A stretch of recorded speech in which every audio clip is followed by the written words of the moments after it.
Ladies and gentlemen, congratulations for surviving February and welcome to March. Although everybody's making jokes about how it's still March from last year, technically we are approaching the Ides of March of 2021.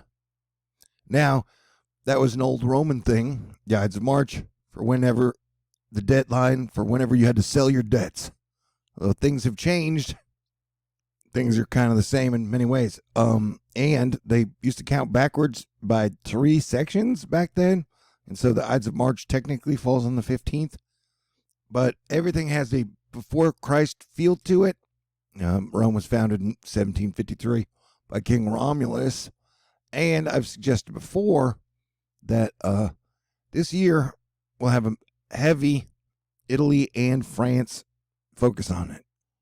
And with all of the gas giants on the same side of the sun and getting closer to each other, meaning there won't be a lot of balance, earthquakes and volcanoes will probably be a large part of the 2021 story as well, along with other surprises and weirdness. Right now, we're looking at footage from yesterday from a Mount Etna eruption that shot ash and dust over 30 miles into the sky. And so things are getting kind of crazy.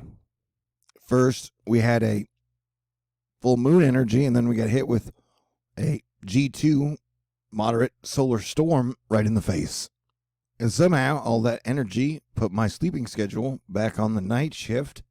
And I just woke up, and man, I feel groggy like January and February were a 1,000-round prize fighter fight.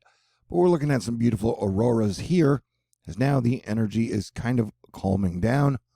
And I hope you're doing great.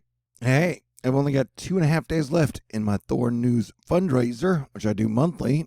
So if you'd like to contribute to keep me up and running, they say hurricane season might start on May this year. And I'll do my best to bring you guys the best information on everything that I can. You can make a snail mail contribution to the USPS, a PayPal contribution, Venmo, CashApp, Patron. I've only got $1,465 left to go, and might need a miracle. You guys are awesome. I love you, and I'll do my best either way.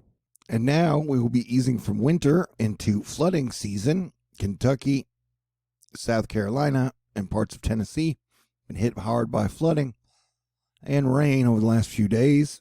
Georgia, you need to be on the lookout. We will be having rain moving slowly through Texas and the south over the next 48 hours, and then you get your next storm coming in through the south, California. But as of right now, it looks like we are still about 10 days away from our next big major, here it comes, storm in the middle of March, so that we'll get a big storm for the actual Ides of March, which is the 15th. So I'm just keeping you guys posted. And yes, severe weather and storm chaser season is almost here. Pawnee storm chasers. Remember when tornadoes were a thing? Petridge Farm remembers. So yeah, I'm pretty sure it'll be tornado season before you even know it. It's like I forgot how to talk or something. But yeah, with auroras lighting up the sky and other stuff happening, models can change.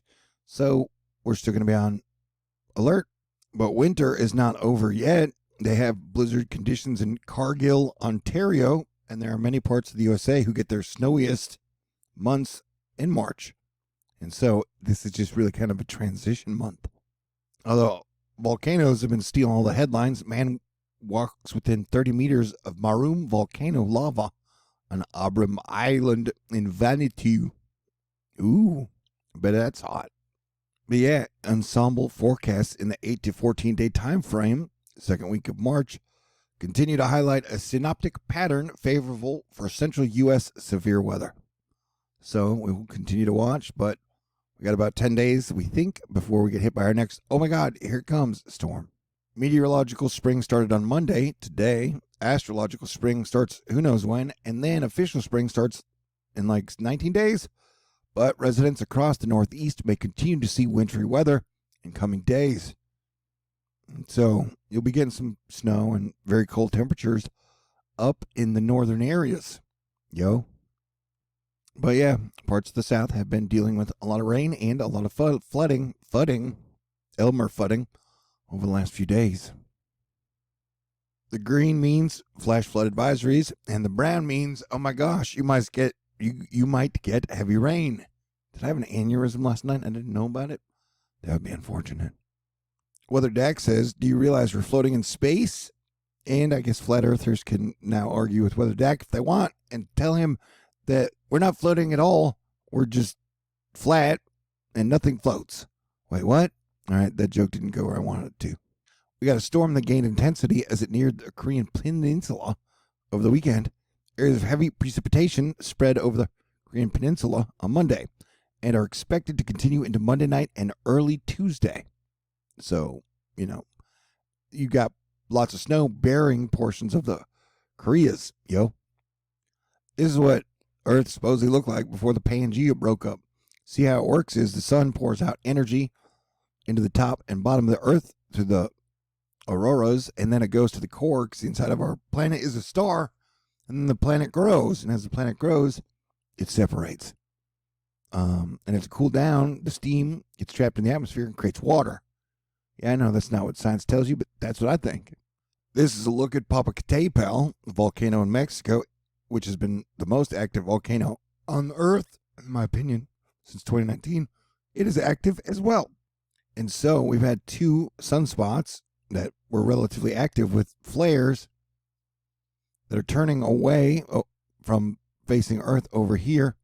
But fear not, we have another sunspot that is growing pretty decently fast on the lower portion of the sun and should be Earth facing soon, although it doesn't look very dangerous right now, and it is still attempting to grow. Us going back into solar minimum conditions are possible, but let's hope not, because the happier the sun is, usually the happier we are. Does that make any sense? Okay, watch, we can see it grow like a little baby. It'll be coming around the mountain when she comes. Yeah, right there. And starts to grow. And then bingo, bango, jingo, jango. It should form into a sunspot hopefully soon. But if not, we will survive. Yeah, there were the 2 sunspots over here, which were relatively active. And so we are definitely still going from a solar minimum to a solar maximum, which will take place around the 2025. Yeah, there were some flood reports over the last 24 hours through the area we had discussed. And these are the flooding reports. There were quite a few. Hopefully everybody survived. But Kentucky got hit pretty dang hard. Yeah, between the full moon, the solar storms, and the Schumann resonance, the energy has just been pretty crazy. Have you felt it? All right. Yeehaw. Well, I think I kicked ass in February. Did a good job for you guys getting everyone ready for the big storm. Gave you guys 3 weeks in advance that hit Texas and everybody else. So hopefully it'll come back to me. So if you'd like to thank me and would like me to continue me kicking ass, contributions definitely help. So I've only got $1,465 left to raise with 2.5 days left to go. And thank you very, very, very, very much to everybody in Asteroid Fight Club who's kept me doing this. I do love my job.